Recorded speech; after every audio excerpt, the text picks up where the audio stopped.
नमो अरिहन्ताणं नमो सिद्धाणं नमो ऐरियाणं नमो वज्रायाणं नमो लोये सबसाहूणं।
नमः शमै साराय स्वानुभूत्याचकास्ते शिष्टभावाय भावाय सर्वभावान्तर।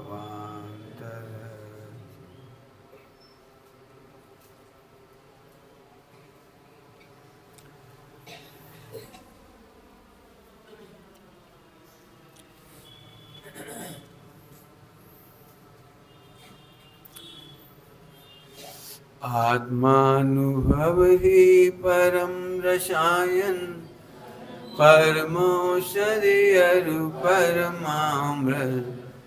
आत्मानुभव से रहित आत्मा जीवित होने पर भी मृत। विषय त्याग की दाह समन को ज्ञानामृत तुम पिया करो। चिदानंद चिद्रूप आत्मन निज का अनुभव किया करो। आत्मानुभव ही परम रसायन। सुबह थोड़ा बता दिया सर। परम रसायन, परम रसायन माने सत्य। सत जैसे दूध में से घी निकाला गया वो उसका रसायन हो गया। नींबू का सत अपने सुबह दिया था एग्जाम्पल। कहने का आशय है कि बहुत गरिष्ठ है, बहुत ताकतवर है। सुबह बता दिया था 40 दिन की पुड़ियाँ बनाई है और 1 मिलीग्राम दवाई डाली गई रसायन। रसायन जो आयुर्वेद जानते हैं वो समझते हैं मैंने कितनी ताकत होगी 1 मिलीग्राम में कि 40 दिन की पुड़िया में बांटी गई। यदि 1 मिलीग्राम 1 दिन में खिला दी जाए, 1 मिलीग्राम कितनी सी लग रही है? 1 मिलीग्राम मर जाए आदमी। ये तो सब दृष्टांत है, मुझे तो आत्मा में घटाना है। आत्मा का अनुभव क्षण भर निज रस को पी चेतन और मिथ्या मल। आपको समझ में आ रहा है कुछ? अभी भी आपको आत्मानुभव की कीमत नहीं आती क्योंकि आप लॉजिक में फंसे हुए हो। शास्त्र पढ़ लिया, पढ़ाने लगे, पढ़ाने लगे, इतनी आम चर्चा हो गई, हमें लगता ही ना अनुभव में भी कोई दम है। एक समय का अनुभव का कमाल करणान योग से पूछो। एक समय का कमाल अनुभव का बताओ करणान योग में क्या हुआ? 70 कोड़ा कोड़ी का क्या हुआ? जरा सोचो तो क्या हुआ। काय से कहते हैं कोड़ा कोड़ी? ये आवाज़ सही नहीं बैठ रही मुझे, कहीं बीच बीच में कट रही है। मध्य वगैरह तो ठीक है, बस देखना अभी अब किस देख लेगा, है ना। एक समय में 1 मिलीग्राम का एक समय का आत्मा का अनुभव और अनंत संसार को भस्म कर देता है। जरा ताकत तो समझो, मैं भगवान हुई अनुभव करने वाले की, मैं आत्मा हुई अनुभव करने वाले का 70 कोड़ा कोड़ी काहे से कहते। अब कर्णानियों वाली बताएंगे आपको। सबसे भयंकर प्रकृति है दर्शन मोहिनी, 70 कोड़ा कोड़ी और एक समय की अनुभूति। स्त्रीलिंग का छेद, नपुंसक लिंग का छेद, त्रियंज गति में नहीं जाएगा। क्या हुआ आपको, क्या कहें, 1 सेकंड करंट लगा, 1 सेकंड बिजली का करंट, अपने को तो कुछ हुआ ही नहीं। क्या नहीं हुआ, अब क्या करूँगा, वो अमूर्तिक सत्ता है, मैं दिखाऊं कैसे? यदि आपको पूरा वो दिखाऊं डायग्राम इतना बड़ा लैब उस पर पर्दे पर, और फिर दिखाऊं सारी करनानी हो, देखो इतना बड़ा पड़ा घाट, एक एक एक क्षण भर निज रस को पीछे तन, चावल को धो देता है। अब तुम तो पढ़ ही जाओगे जल्दी से, हम क्या करें। एक समय का कमाल तो देखो, एक रसायन, रसायन 1 लीटर पानी पी लो, उसकी तुलना में 1 लीटर दूध पियो, पता लगेगा। और 1 लीटर घी खा जाओ। रसायन का बढ़िया दृष्टांत दें, कौन सा जहर आता है वो, पोटेशियम साइनाइड। पोटेशियम साइनाइड को पानी में घोल दो, पानी में, और 100 लीटर पानी में 1 मिलीग्राम पोटेशियम साइनाइड घोलो, और 1 पॉइंट लाओ सुई का, उसमें पूरा नहीं डुबाना, केवल कॉर्नर लगाओ उसके, क्रॉस क्या कहते, पॉइंट, पॉइंट लगाना है, डुबाना नहीं है, और एक आदमी को चुबा दो तो 1 सेकंड में मर जाए। क्या क्या ताकत होगी, ये तो उल्टा दृष्टांत है।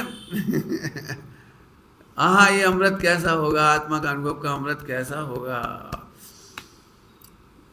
अब मैं फिर कहता हूँ, तो आप सोचोगे तो आपको मजा आएगा, मैं क्या कर सकता हूँ, मैं तो बता ही सकता हूँ शब्द, और क्या कर सकता हूँ। एक समय का आत्मानुभव तुम्हें सिद्धों की श्रेणी में रख दे, जन्म मरण का अंत कर दे, नारी नहीं बनेगा, नपुंसक नहीं बनेगा, गंजा नहीं बनेगा, टेढ़े आड़े शरीर नहीं बनेंगे, संगठन कौन कौन से खराब वाले नहीं होंगे, कौन कौन से संगठन खराब खराब नहीं होंगे, संस्थान कौन कौन से होंगे, आपको पता ही नहीं लग रहा है, आपने किस पे साइन कर दिए एक समय में।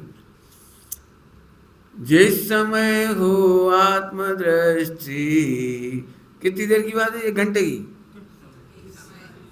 जिस समय हो, उसी से आपको तो लग रही है कुछ, आपको तो लग रहा है कुछ हुआ ही नहीं है। अब मैं दृष्टांत ही दे सकता हूँ, मेरे पास कोई रास्ते नहीं है, जिन्हें करणानियों को पता हो इसका मर्म समझ जाएंगे। बाकी कौन कौन सी प्रकृतियों की विच्छित्ति हो जाती है, बंध नहीं होता, फला नहीं होता, जन्म मरण, क्या क्या, खोटे देव नहीं जन्मता, खोटे देव में नहीं जाता वो, हल्की क्वालिटी की, ऐसे पढ़ते जाओ, कितना कर आओ पढ़ना उस प्रकृतियों को, मैंने आपको आनंद आना चाहिए। और एक समय में इतना काम, सुनो भाई विपिन, एक काम करो, एक चेक लिखे, एक कागज, उस पर तुम केवल इतना लिख दो, मैं अपनी संपूर्ण संपत्ति आपको देता हूँ, साइन कर दो। यार ये कई लाइन तो लिखी है, ये कई लाइन, और साइन ही तो करी है। क्या होगा बता सकते हो, क्या होगा? क्या होगा सोच रहे, क्या काय पे साइन कर दिए? कहने के लिए वो एक लाइन है, कहने के लिए स्याही की सिग्नेचर है, क्या कह गए आप? आपको नहीं मालूम। जैसे ही आपने एक साइन किया, एक साइन माने अनुभव, साइन माने अनुभव, एक लड़का जैन का, और उसने एक, बोलूं कि नहीं बोलूं शब्द, एक स्वीपर लड़की को पसंद किया। पसंद करते से ही उसने क्या क्या कर लिया, आपको खबर पड़ी कछु कि वो भंगन के साथ रहेगा तो स्वीपर की नौकरी भी करेगा, कचरा भी उठाएगा, गटर साफ भी करेगा, और घर घर जाके पावन भी मांगेगा, भाई पावन दो। कौन का लड़का? मैंने उसे जैसे ही एक गलत कदम उठाया उसके साथ क्या क्या आया, और एक सही कदम उठाया तो क्या क्या आया। ये तो आप सोचना, मैं इसी का नाम है सामायिक, सोचिए उस पर। डॉक्टर साहब के दृष्टांत है, सबको समझ में आते हैं, इसी को याद दिला रहा हूँ केवल। नगर सेठ, नागपुर का नगर सेठ, और उसका एक ही बेटा था, और इतनी छोटी अवस्था में किडनैप हो गया। 14 साल की उम्र में उसी घर में नौकर बन गया वो। आ गई याद? बोलो, अपने ही घर में रह रहा है, अपनी ही प्रॉपर्टी है, अपना ही मम्मी है, अपना ही सब कुछ है, लेकिन उस बच्चे को इतनी सी भी फीलिंग नहीं आ रही, ये तो गरीब भैया भूखे मर रहे थे, धन्य है सेठानी को, इनने अपने घर में रख लिया, खिला रही है, हमें कुछ दे रही है, बहुत निहाल कर रही है, महिमा गा रहा है वो। कौन के घर में है?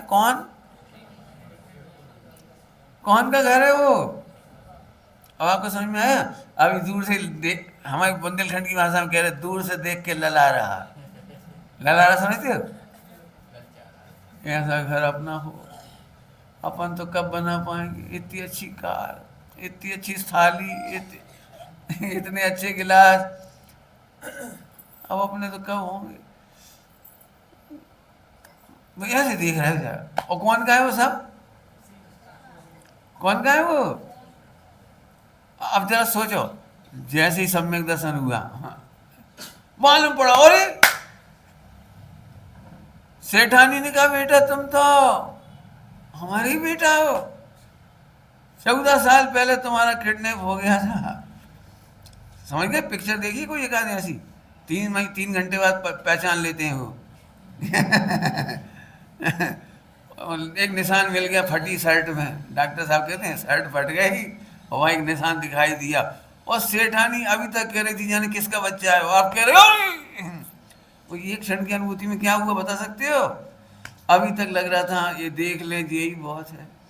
आपने देखा गरीब बच्चे क्या करते हैं गांव में? कोई कार आई, उन्हें कार में हाथ लगा दिया और फिर अपने बच्चों की मंडली में जाते, मैंने छू के देखी और कोई था नहीं तो मैंने उसका हैंडल खोलने की कोशिश की, मैंने वो बड़ा, ये है किसका पहले पता तुझे? एक क्षण में काय का अधिकारी हुआ, बोलो, एक क्षण में। देखो अभी तुम लोगों मेरे प्रश्न समझ में नहीं आ रहे हो, मैं जानता हूँ बिल्कुल नहीं समझ में आ रहे हो, मैं आनंद में डूब रहा हूँ इस समय। आप बता सकते हो? और एक क्षण में जैसे कन्फर्म हुआ कि मैं इनका बेटा हूँ, नौकर नहीं, तो काम तो कुछ नहीं किया ना उसने, केवल अनुभव किया, केवल अनुभव इतने किया ना, 1 सेकंड का। अब पूरे जवेरात की दुकान अपनी लगने लगी, पूरे महल अपने दिखने लगी, कार अपनी दिखने लगी। अभी तक ऐसा लग रहा था हमारा कभी नहीं बनेगा, मर जाएंगे तक कमा कमा के ऐसी कार नहीं खरीद पाएंगे, ऐसी तस्वीर, ऐसा खान पान, ऐसे बर्तन, ऐसे गहने, हम तो मुश्किल है भैया। बस धीरे धीरे बड़े हो जाएं तो कहीं ब्याह हो जाए कोई नौकरानी से, फिर 2 मोड़ा पैदा हो जाए, नाक पहुँचेंगे भी। अपन उनकी अपने बुस्सट से उनकी नाक पहुँचेंगे। नौकर तो इतना ही सोचेगा ना, नौकर क्या करे बेचारा। अब बोलो काय का मालिक हो गया, एक कितनी देर का कमाल है ये? मैं सच कह रहा हूँ, मुझे पढ़ाने की इच्छा नहीं हो रही, होमवर्क कराने की इच्छा हो रही। लिखो आप, एक बार 4 उंगलियां उठा के देखो। सम्यक दर्शन का अधिकारी हो गया, सम्यक ज्ञान का अधिकारी हो गया, सम्यक चारित का अधिकारी हो गया, 14 गुणस्थान का अधिकारी हो गया। अरे परिचय और उपसर ऐसे जीतूंगा, काय का अधिकारी हो गया, सोचो तो क्या सौदर में तुम्हें नमस्कार करेगा कि नहीं करेगा? कब करेगा? सौदर में तुमसे गधा है। क्या कमाल है। लेकिन जैसे ही सम्यक तो हुआ, आत्मा का अनुभव हुआ, पैस और नाच जजे हैं, सौदर में इंद्र आएगा, इंद्र आएंगे, देवता। आपको कमाल समझ में आ रहा है? एक समय की आत्मा का अनुभव, इसका मतलब जरा समझो। मैं देख हूँ, ये इतना घटिया अनुभव है, ये कुत्ता भी नहीं सूंघेगा तुम्हें। मैंने nobody value you, nobody respect you, कोई 2 कौड़ी में नहीं पूछेगा। करोड़पति, अरबपति, खरबपति एक्सीडेंट का शिकार सड़क पे पड़ा है, कुत्ता मूत के जा रहा है। सुनने में तो बुरा लगता है थोड़ा। ये है, इसमें लिखा है कुत्ते की मौत मरते ही। पंडित साहब की एक रचना में कुत्ते की मौत मत मरना, सावधान रहना। बोलो क्या कीमत है उसकी। अभी बता रहे थे, आज ये बता रहे 250 करोड़ रुपए का घाटा क्रिप्टो करेंसी में हुआ और गाड़ी में सुसाइड कर लिया उसने। 250 करोड़, ये घटिया। अपने को देह मानने वाले पैसों से बड़ा करना चाहते, 1 नंबर 2 नंबर कमाओ, ऐसी हाउ कमाओ, बेईमानी, भ्रष्टाचार, ब्लैक मनी, कहीं से कमाओ। जो देश मनी, मैं हजारों केस गिनवा दूँ आपको। पिछले 50 वर्षों में 1000 केस गिनवाता हूँ।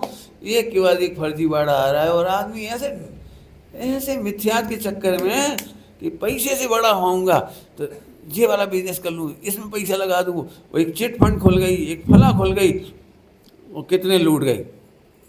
पूरे इंडिया में कितना नाम था, जेबीसी, क्या नाम था, जेबीसी क्या, जेबीसी क्या था, और एक और सहारा बेसहारा हैं, हाँ सुब्रत हो रहा कितने भग गए कितने फंड भग गए अभी देश में, कितने चिट फंड खुली थी, कितने लोग बेचारे डाल डाल के मर गए। इसके बावजूद भी बड़े मूर्ख भी हैं, कुछ पैसे वाले अरबपति खरबपति भी मूर्ख हैं। हमारा पैसा बढ़ जाएगा, फटाफट बढ़ जाएगा कुछ आईपीएल में चले गए सट्टा खेलने का, जो ड्रीम 11 में ड्रीम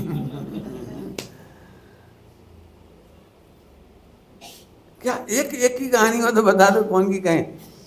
आत्मा अनुभव नहीं करने वाले को कोई नहीं पूछता, कोई नहीं पूछता। इसकी कहानी सुना रहा हूँ, जहां से कहो वहां से सुनाऊं, रावण से लेके सबकी।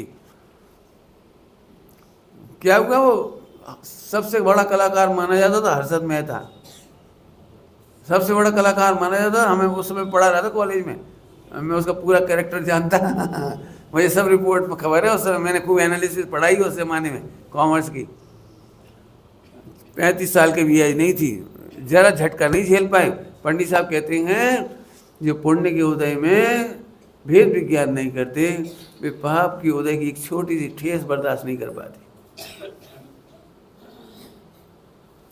अब सोचो, और जहां आत्मा का अनुभव किया, इंद्र, ये सब समझाने के लिए कह रहा हूं, इंद्र अल्पकाल में भगवान बन जाएंगे।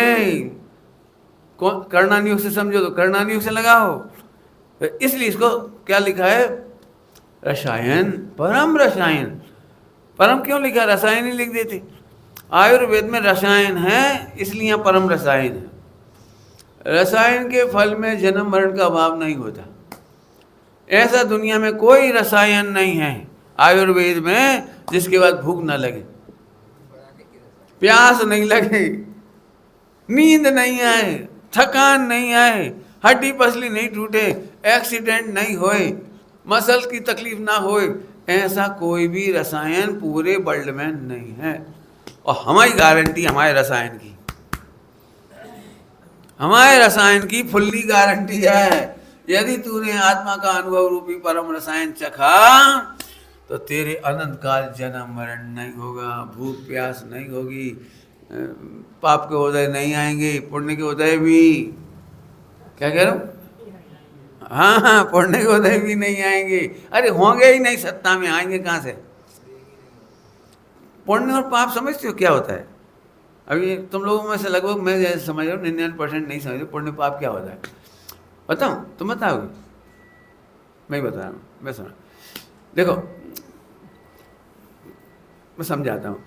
एक तलवार है, तलवार, पाप का उदय होता तो धार मार देती है, और पुण्य का उदय तो नमो अरिहंताण नमो से ऐसे मारती है इतना ही अंतर है पाप और पुण्य में, और कुछ अंतर नहीं है। समझ आया कि नहीं आया? पाप पुण्य में क्या अंतर है, कौन बोलेगा? मैं और दूसरा दृष्टांत दे देता हूँ घबराना नहीं। तुमको मृत्यु दंड दिया जाता है, राजा ने कहा मृत्यु दंड दिया जाता है, फिर उसके बच्चे की बर्थडे थी, बर्थडे, तो उसने कहा चलो कोई बात नहीं है, वैसे तो हम तुम्हें कोल तार में मारते लेकिन 8 पैरा घी में मारेंगे हम अभी काय में उबालना था तुमको कोल तार तो समझती हो, डंबर गर्मा गर्म जैसे सड़क बनती है, तो गर्मा गर्म कढ़ाई में तुमको डाल के मारेंगे। फिर ये सोचा बेचारे को बदबू आएगी और काला काला कोल तार, डेड बॉडी भी चिपक जाएगी, अच्छी नहीं लगती। बेटे कोई बात नहीं, हम तुम पे खुश हैं अब तुम्हें हम 8 पैरा घी में तल के मारेंगे, डेड बॉडी में भी 8 पैरा घी की सुगंध आएगी इतना ही अंतर है पुण्य पाप में। मतलब मरना दोनों में है, बंद दोनों में है, पीड़ा दोनों में है, कष्ट दोनों, लेकिन अभी भी हमें सबको ऐसा लग रहा है हे भगवान पुण्य का उदय आ जाए, पुण्य का उदय आ जाए, पुण्य का उदय आ जाए। जिनकी नौकरी नहीं लगती उन्हें पाप का उदय कहते हैं, जिनकी नौकरी लग जाती है उन्हें पुण्य का उदय कहते हैं। मरते दो ही हैं, जिनकी शादी नहीं होती और जिनकी शादी हो जाती है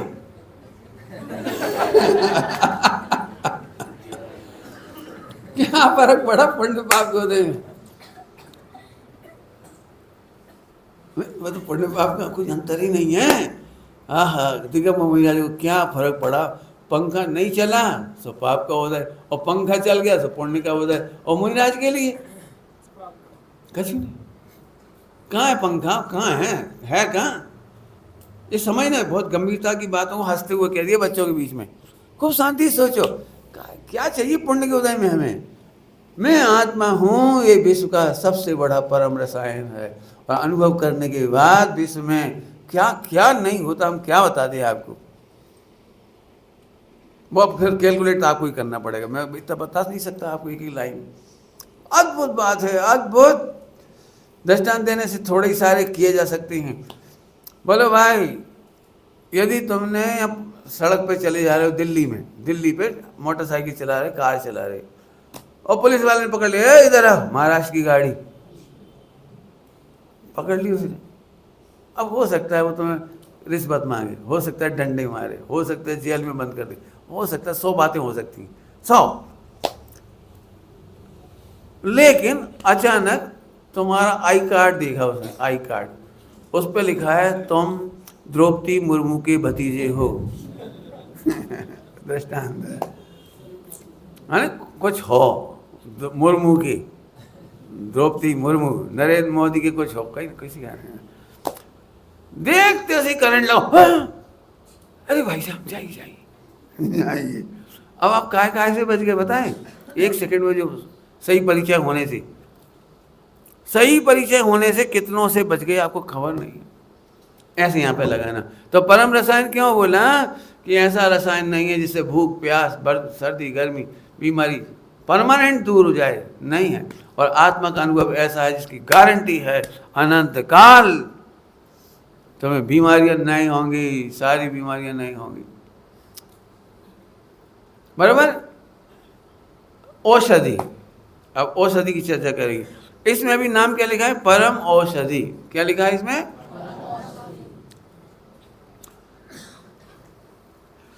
बच्चों से पूछ लेता हूँ उनकी भाषा में, पूछूं? औषधि समझते हो? हाँ समझते हो ना औषधि?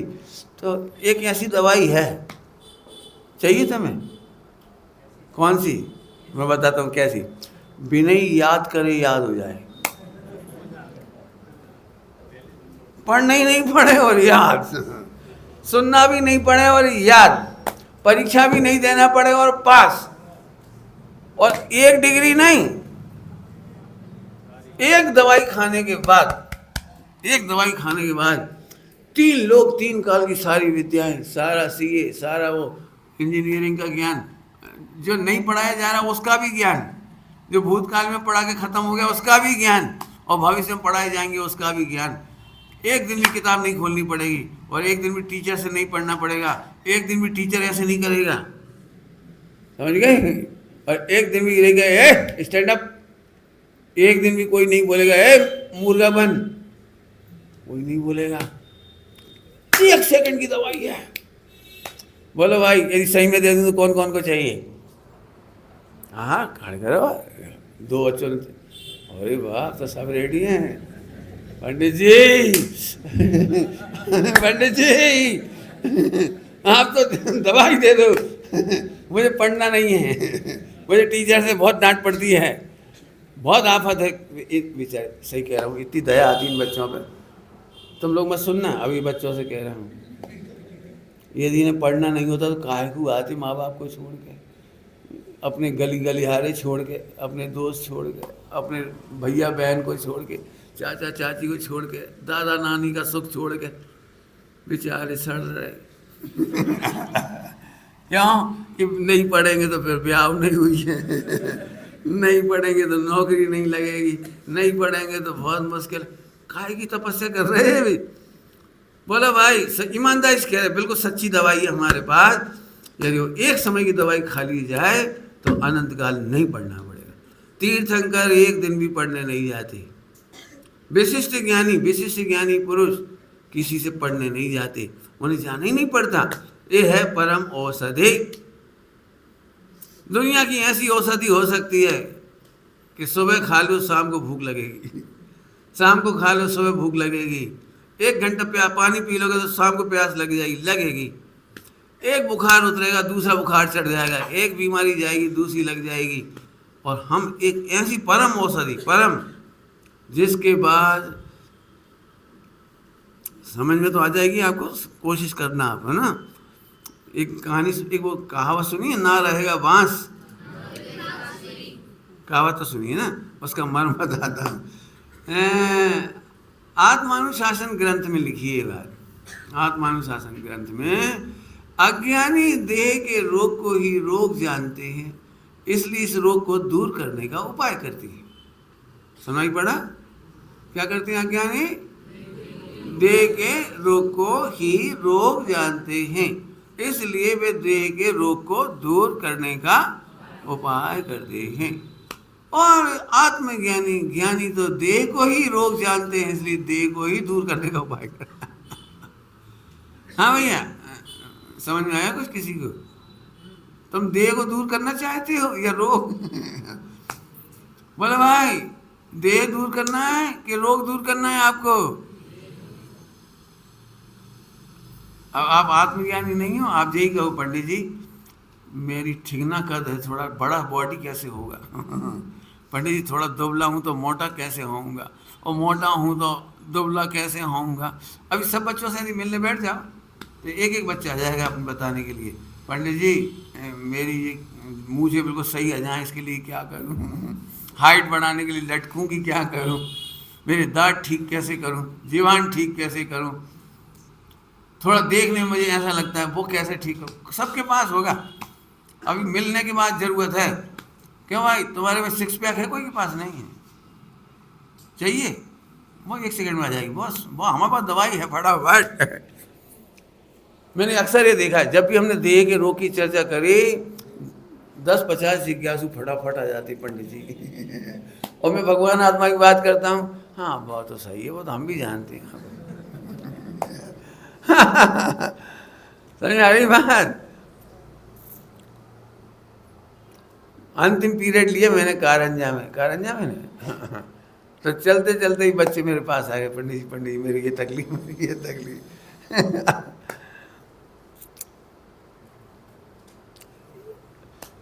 अनंत काल तक प्रॉब्लम नहीं होगी, ऐसी कमाई है। और वो कमाई ही नहीं है। मैंने ग्वालियर के शिविर में कहा था, उसका नाम ही है कम आई। क्या कह रहा हूं? कमाई समझते हो? कमाई वो कम आई। असली कमाई तो आत्मा की है जो कभी कम नहीं होती। अब हम क्या कहें उसके लिए? जो कुछ अब उसका गणित समझाने के लिए 1 घंटा लगेगा कमाई के लिए। मैं उधर नहीं जाना चाह रहा, बस आप हिसाब लगा लेना थोड़ा सा। समझ चलूँ आगे क्या कह रही? यही परम औषधि है। सोचो अनंत काल की तकलीफ खत्म होने वाली है। भाव में समझ में, बच्चों को जल्दी समझ में आ जाएगा। बताऊँ आपको,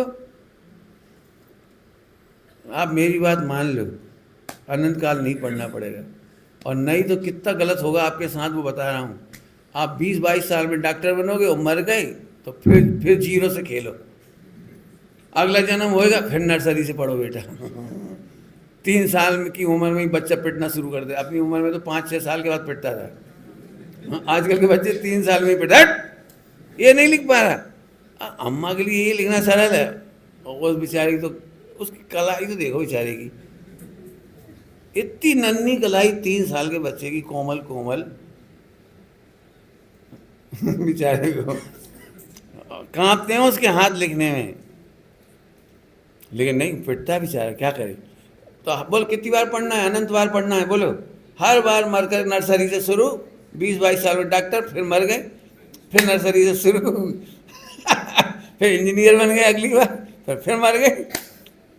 विश्व की सारी पढ़ाई कह रहा हूँ यही खत्म हो जाती है, और एक आत्मा की रुचि वाली पढ़ाई मल्टीपल होके साथ जाती है, और आखिरी में केवल ज्ञान आता है, पढ़ना नहीं पड़ता। आप कल्पना भी नहीं कर सकते गुरुदेव के बारे में आप कितना समझते हो, मैं नहीं समझता।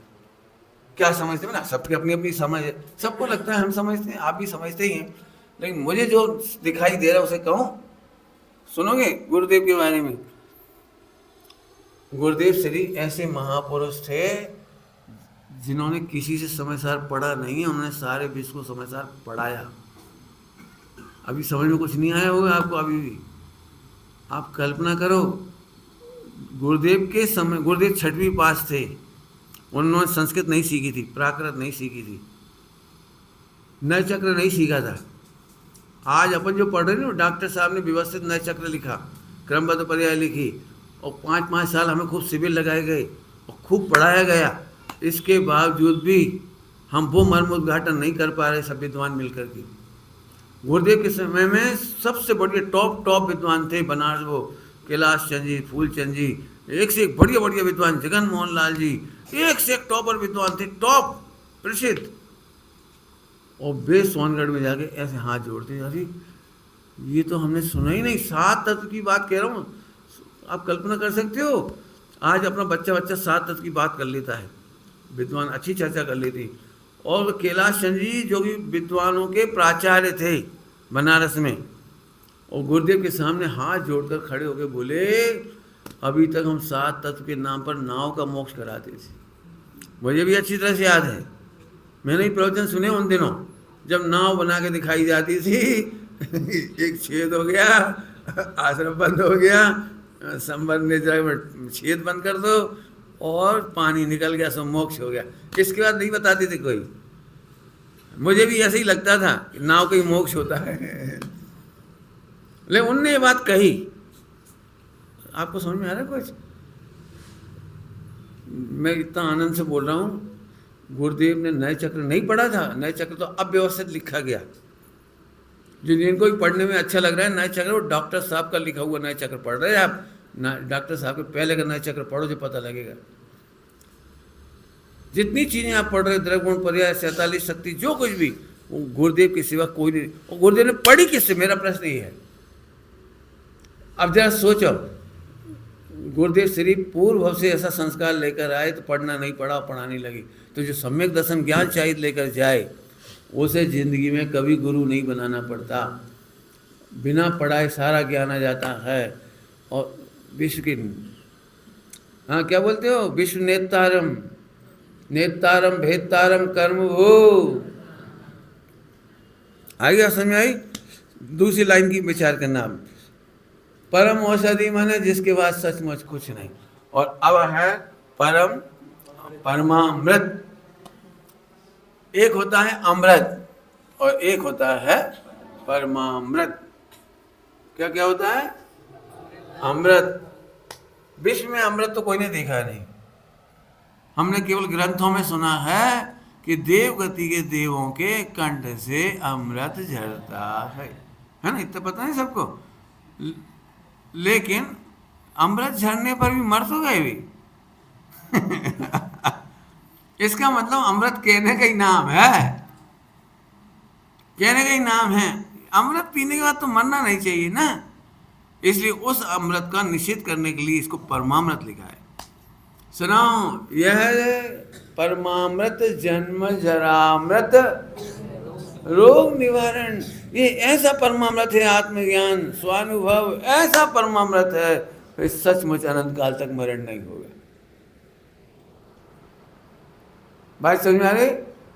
तो इसलिए इसको परमामृत कहा है। और अब एक बात कह रहे हैं, जिन्होंने आत्मा का अनुभव नहीं किया वे जीवित होकर के भी मृत हैं, जीवित होकर के भी मृत। इंद्रिय ज्ञान से तो नहीं दिखाई देगा कि हम सब मरी मरा क्या बोला मैं भाई? इतनी बात समझाई, छुट्टी कर दूंगा, आपकी टाइम हो जाएगा। जरा ध्यान से सुनना, क्या बोला मैंने? इंद्रिय ज्ञान से तो सब जिंदा दिख रहे हैं, लेकिन ये जिनवाणी कह रही है मैं मरी मरा है। अब मरी मराए का अर्थ करना पड़ेगा। क्यों? तुम में से कौन कौन मरा है? बोलो। तो मैं थोड़ा साहित्यिक आधार से ही बताऊंगा, और तो कोई रास्ता नहीं बताने का।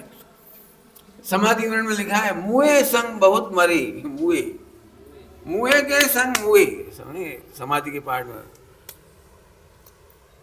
मुआ समझते हो? मुआ, मुआ मरा हुआ। और इसके साथ में जे मरता है तो हम मरते हैं। तुम बता सकते हो बच्चे लोग दिन भर में कितनी बार मरते हो?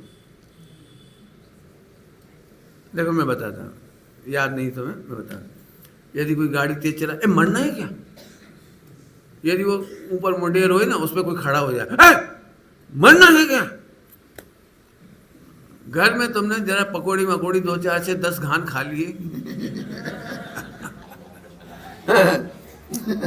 मरना है क्या?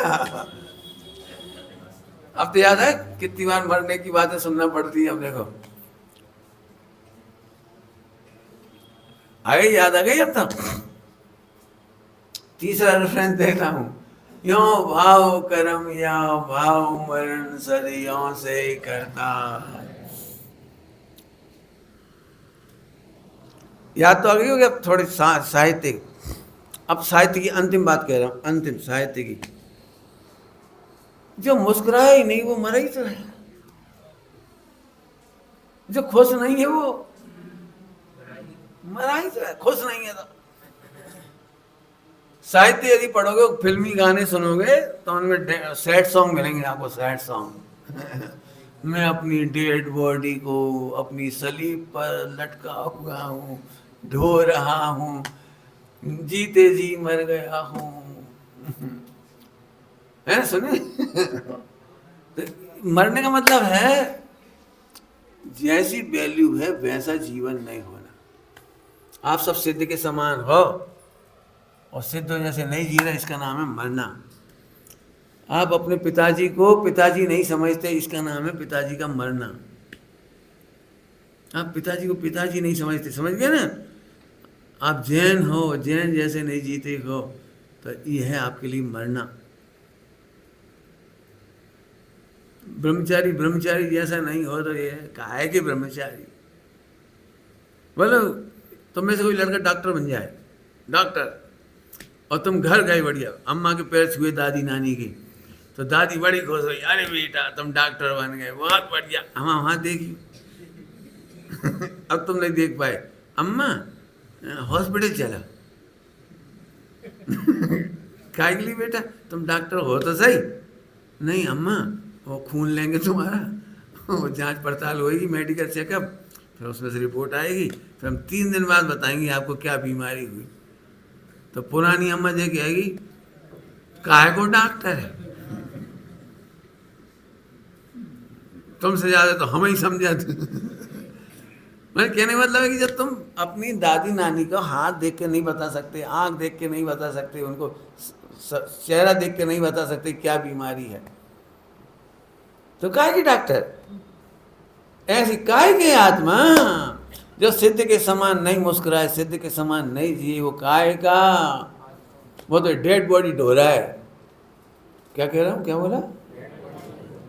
ढो रहा है बेचारा, क्या करे। पंडित साहब ने एक बात कही थी बहुत अच्छी, अति भारारोपण नाम का पाप।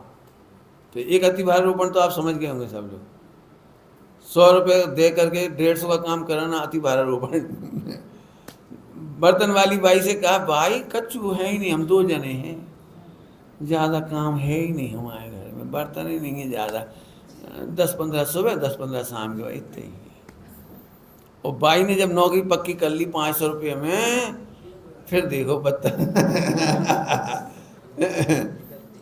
30 बर्तन निकलते हैं, सही बताओ। और दीपावली तो एक्स्ट्रा निकलती हैं।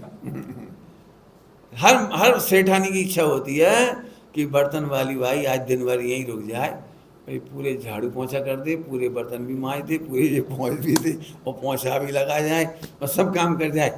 ये अति भारारोपण, मैं ज़्यादा तो नहीं कहना चाहता, लेकिन इसी अति भारारोपण का फल है कि तुम्हारा आत्मा भी 8 कर्मों का भार ढो रहा है, मोह राग देश का भार ढो रहा है, इस शरीर का भार ढो रहा है।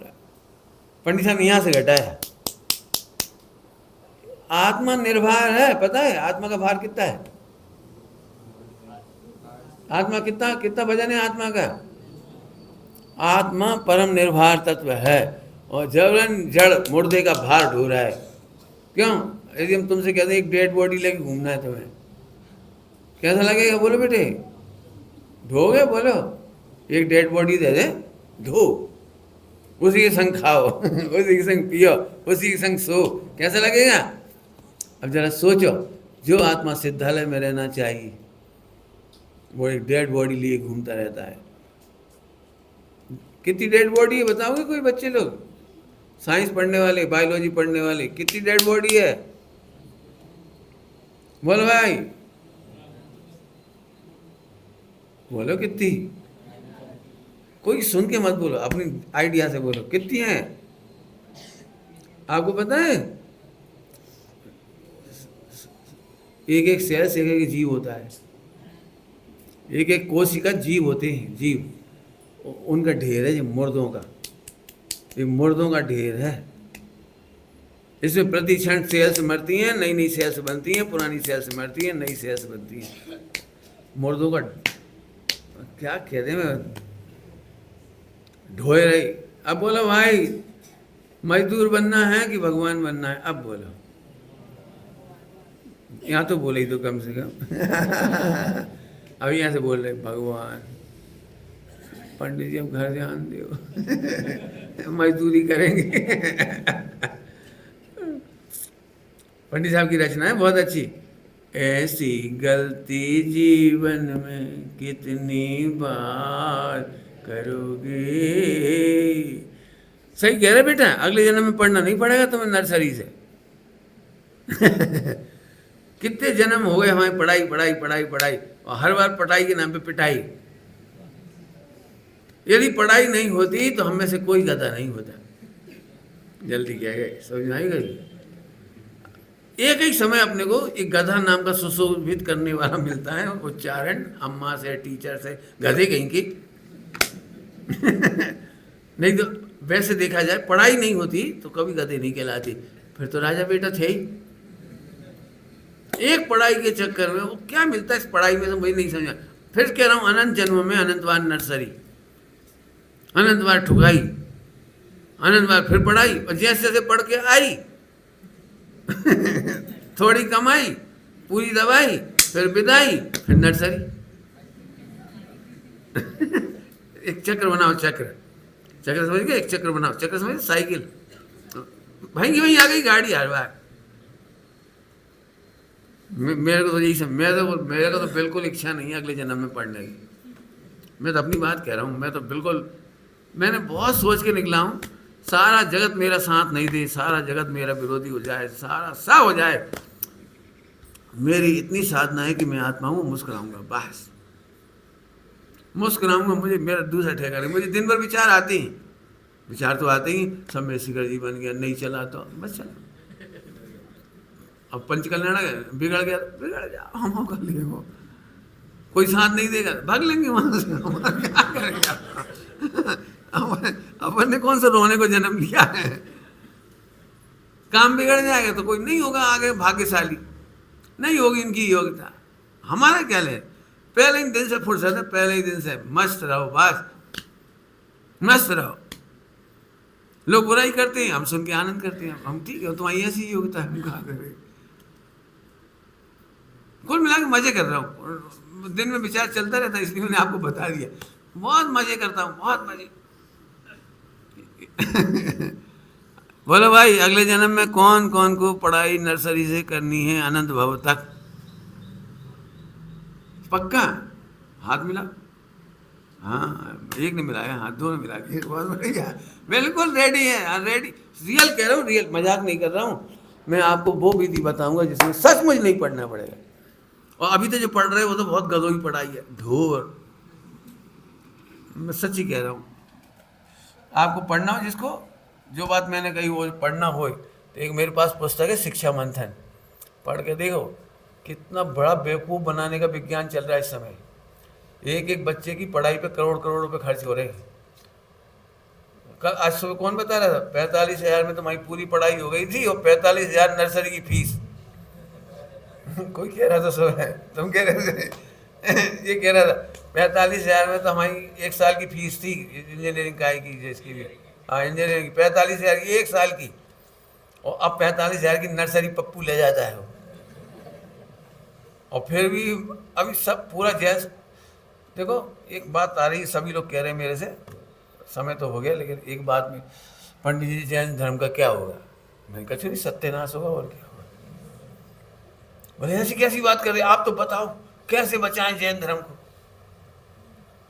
कैसे बचाएं? मैं बताऊंगा बचाने की, तुम्हें बचाना कहाँ है?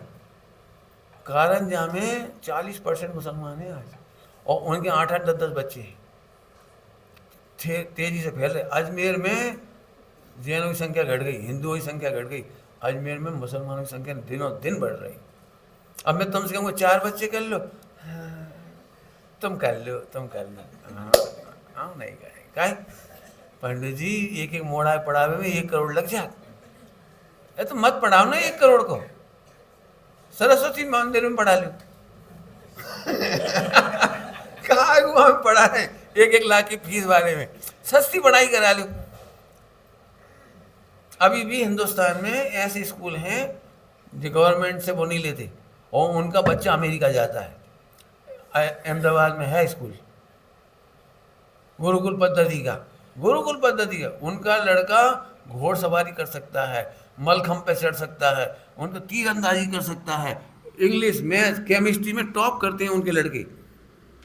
वे नहीं पढ़वाती तुम्हारी ये गवर्नमेंट की पढ़ाई, ये पूरी गवर्नमेंट की पढ़ाई मजबूरी है कि विदेशों से आ गई है, और विदेशों की पढ़ाई हो रही है। इसमें एक भी बच्चे को आज की तारीख में गारंटी नहीं कि नौकरी मिलेगी, एक भी बच्चे को गारंटी नहीं है।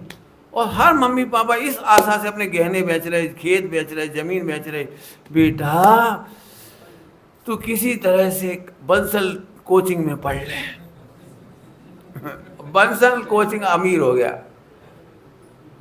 वो अमीर हो गया बढ़िया, और जे मर रहे सारे सारे। कितने खेत बिक गए, कितने लोगों ने सुसाइड कर लिया किसानों ने। और 20 लाख बच्चे पढ़ने जाते हैं और 10,000 का सिलेक्शन है, और 19,90,000 ऐसे घूम रही। और जिन 10,000 में से सिलेक्शन होता उनमें से 250-300 सुसाइड कर लेती। हाँ, रोड की खड़गपुर, वहाँ तुम्हारी जगह जगह इनकी हालत खराब। कानपुर, अहमदाबाद तुम्हारा IIM, हर साल मरती हैं, हर साल। इतना बॉदरेशन हो पढ़ाई का, और गारंटी कुछ नहीं।